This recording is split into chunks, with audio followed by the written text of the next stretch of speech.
প্ৰিয় বন্ধুসকল, এতিয়া আমি ছাগলীবিলাক ঘৰলৈ পৰা এৰাল দিলোঁ। ৰাতি আমাৰ ইয়াত যেনেকুৱা ভৰকুন তেনেকুৱাই বতাহ হৈছে। তো এতিয়া দিনত আৰু ভৰকুন নাহিব, ৰ'দ উঠিছে। তো আমাৰ ইয়াত যথেষ্ট পৰিমাণে বতাহ হৈছে। কালি সন্ধিয়া কিছুমান গছ, কলগছ, ডাঙৰ ডাঙৰ গছ ভাঙি পেলাইছে। তো আজি ৰাতিপুৱাই গছৰ পাত কাটি আনি ছাগলীবিলাক ঘৰলৈ পৰা এৰাল দিলোঁ। আপোনালোকে চাই আছে, যোৱাকালি ছাগলীবিলাকৰ যথেষ্ট পৰিমাণে পেটটো ভৰা নাছিল। আজি ৰাতিপুৱাই পাত খাবলৈ দিলোঁ।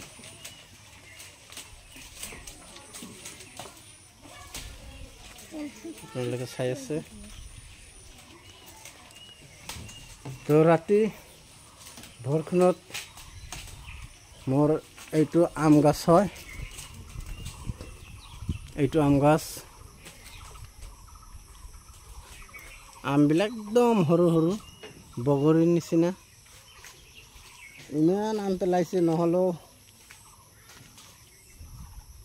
ক'ব লাগিব 2 মন 80 কেজিৰ নিচিনা আম পেলাইছে। আমবিলাক একেবাৰে সৰু হয়, আপোনালোকে চাই আছে।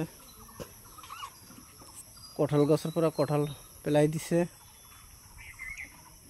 এই বাঁহ আপোনালোকে চাই আছে, বাঁহবিলাক পেলাই দিছে। ভালেইখিনি ভৰকুন আৰু বতাহ হৈছে। তো আপোনালোকৰ অঞ্চলত কেনেকুৱা বৰষুণ হ'ল, কেনেকুৱা বতাহ হ'ল কমেণ্টত জনাই দিব। তো যি কি নহওক, আজিৰ ভিডিঅ' এইখিনিয়েই।